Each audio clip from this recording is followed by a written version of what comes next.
तो एपिसोड की शुरुआत वही से होता है जहाँ से कि पिछला एपिसोड खत्म हुआ था। हमने देखा था कि पिछले एपिसोड में आर्मर टाइगर ने सोहो को हिट करके बहुत दूर एक बिल्डिंग के अंदर भेज दिया था।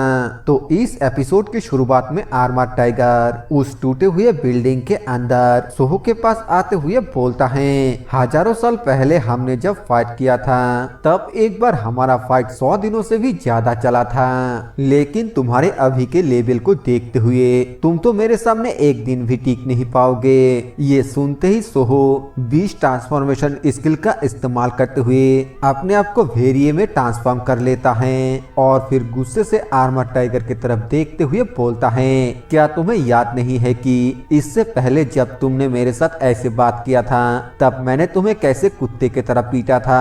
ये सुनते ही कुरो बहुत ही ज्यादा चिढ़ जाता है, लेकिन तभी सोहो तेजी के साथ कुरो के मुंह पर एक पंच मारते हुए बोलता है, ये सच है कि मॉडर्न एरा में आने के बाद मेरा फिजिकल कंडीशन खराब हो गया, लेकिन मैंने सब कुछ नहीं खोया।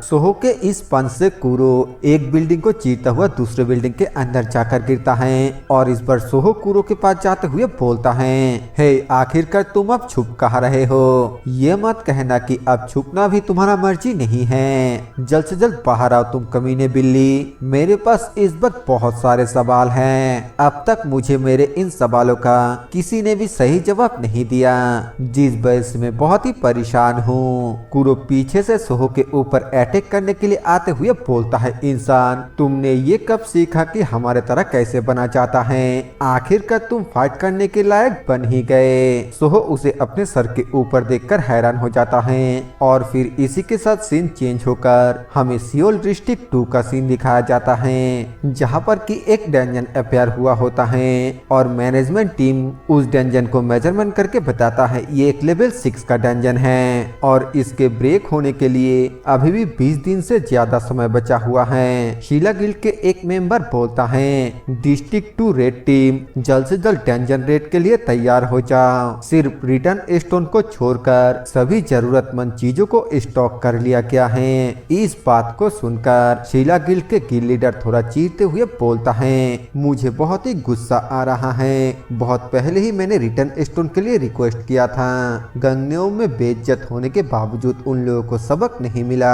और फिर सोहो के उस बात को याद करता है जब सोहो ने उसे अपने गिल्ड में शामिल होने के लिए कहा था। वो बोलता है, मैंने अपने प्राइड के वजह से सोहो गिल्ड ज्वाइन होने से इनकार कर दिया था, लेकिन ऐसे समय में मुझे इसकी पछतावा हो रहा है। हमारा शीला गिल्ड आखिरकार इस तरह कैसे खत्म हो गया?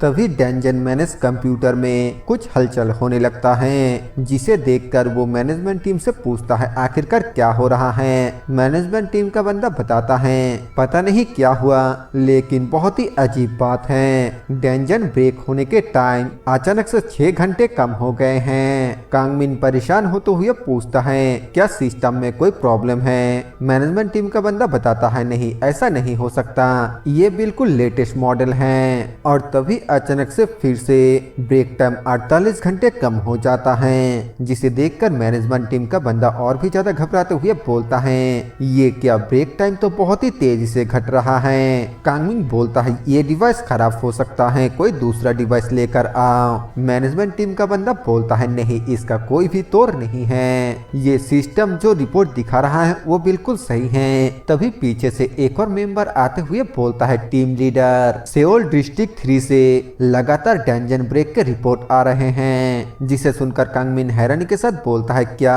तभी पहले वाला बंदा बोलता है, team leader dungeon gate shake कर रहा है, ये अभी ब्रेक होने वाला है। कांगमिन परेशान होते हुए बोलता है, आखिरकार इस समय क्या चल रहा है और यहाँ पर ये सब कुछ हो क्या रहा है? सीन चेंज होता है, हमें डायरेक्टर मिसो को दिखाया जाता है, जहाँ पर कि कंट्रोल रूम का गार्ड डायरेक्टर मिसो को वही बात बताता है कि बहुत सारे डंजन अपने ब्रेकिंग टाइम को अनदेखा कर रहा है और बहुत ही तेजी से ब्रेक हो रहा है। हमारे सोहो गिल्ड के लगभग सभी कैंपों से यही रिपोर्ट आ रहा है, जिसे सुनकर डायरेक्टर मिसो भी हैरान होकर इस बार में सोच रहा होता है कि ये सब हो क्या रहा है। गार्ड आगे बताता है, सिर्फ ओवरसीज के कैंपों से ही सपोर्ट के रिक्वेस्ट नहीं आ रहा है, बल्कि सेओल, इक्सान और डेगू समेत लगभग पूरे कोरिया से ही ये रिक्वेस्ट आ रहा है। अभी अभी खबर मिला है कि डेगू कैंप के रेड टीम का सफाया हो गया है। डायरेक्टर मिसो मन में सोचते हुए बोलती हैं, कहा जाता है कि गॉड इंसानों को वही बोझ देते हैं जिसे वो उठा सकता है, लेकिन ये सब कुछ जो हो रहा है ये तो इंसानों के सहन शक्ति से भी बहुत दूर है। इस कैटाक्लिज्मिक डिजास्टर के सामने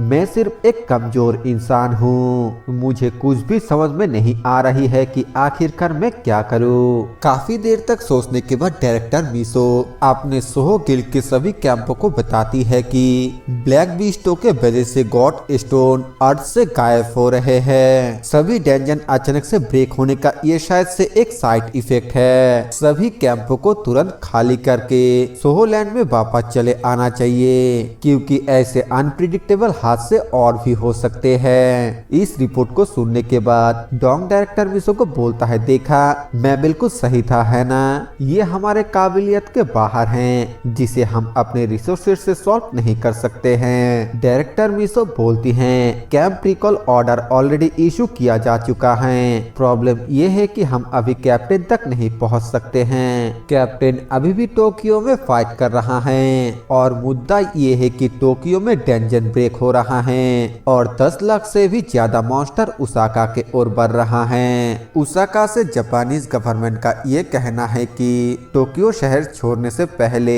उनके पास मॉन्स्टर के ऊपर न्यूक्लियर मिसाइल से अटैक करने के अलावा और कोई रास्ता नहीं है, जहां पर इस वक्त कैप्टन मौजूद हैं। हमें सोहो को दिखाया जाता है जो कि कुरो के मुंह पर एक बहुत ही पावरफुल पंच मारता है। कुरो का वो आर्मर टूट जाता है और वो बहुत ही दूर पीछे दीवार से जाके टकराता है। वो बोलता है, बीस्ट ट्रांसफॉर्मेशन टेक्निक, सच में तुम्हारा ये स्किल तो बहुत ही एक्सीलेंट है। सोहो अपने रियल फॉर्म में आते हुए कुरो को बोलता है, अब जबकि तुम अपने इच्छा से बात कर सकते हो तो फिर मेरे सवालों का जवाब दो। क्या तुम भी किसी पोर्टल से होकर यहाँ पर आए हो? कुरो बोलता है, मुझे याद नहीं है। जब मैं होश में आया तब मैंने अपने आप को बर्फ के अंदर जमा हुआ पाया। बाद में जिन इंसानों ने मुझे ढूंढ निकाला था उन लोगों ने मुझे ये आर्मर पहनाया ताकि मैं आसानी से चल फिर सकूं, और फिर मेरे स्टिंग ने चाहा कि मैं तुम्हें ढूंढ निकालूं। सोहो बोलता है, मैं सम्मानित महसूस कर रहा हूँ। क्या तुम्हारे पास मुझे ढूंढ निकालने का कोई वजह है? कुरो बोलता है, मुझे तुम्हें कुछ बताना है। अपने करंट स्टेटस के साथ तुम अपने धरती को धूल बनकर गायब होने से नहीं रोक सकते। जिसे सुनकर सोहो हैरानी के साथ बोलता है, क्या तुम इरोजन के बारे में जानते हो? कुरो बोलता है, मुझे अच्छी तरीके से तो याद नहीं है, लेकिन मैंने भी डायमेंशनल रीप और इरोजन को एक्सपीरियंस किया है। मेरे थोड़े थोड़े याददाश्त के टुकड़े मुझे यही बताते हैं। सोहो पूछता है, मैं इरोजन को नहीं रोक सकता, आखिरकार तुम्हें ऐसा क्यों लगता है? कुरो बोलता है, क्योंकि मैं इसे नहीं रोक सका। सोहो हंसते हुए बोलता है, क्या बकवास है ये बेवकूफ, और फिर उसे बोलता है, क्या मैं अभी तुम्हें सेम लेवल पर दिखाई दे रहा हूँ? कुरो बोलता है, ध्यान से सुनो इंसान, मेरे पास ज्यादा समय नहीं बचा है। सोहो बोलता है, आखिरकार तुम्हारा कहने का क्या मतलब है कि तुम्हारे पास ज्यादा समय नहीं है?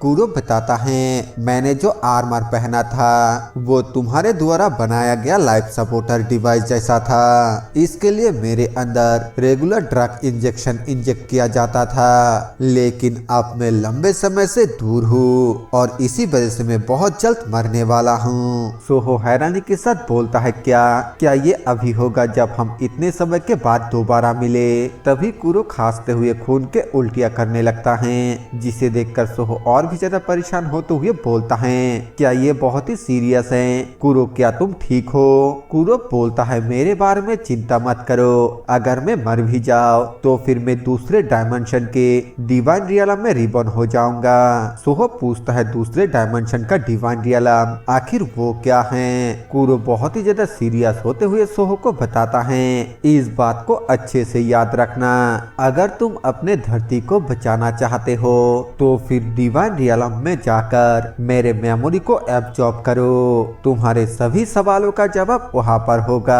सोहो हैरानी के साथ बोलता है, तुम्हारे मेमोरी? अरे मुझे और भी कुछ बताओ। लेकिन दूसरी तरफ से कुरो आगे और कोई भी जवाब नहीं देता है और सोहो कुरो कुरो कहकर उसे बुलाने लगता है और फिर इसी सीन को दिखाते हुए ये एपिसोड यहीं पर खत्म हो जाता है। वीडियो पसंद आए तो वीडियो को लाइक कर देना, चैनल पर नए हो तो सब्सक्राइब कर देना।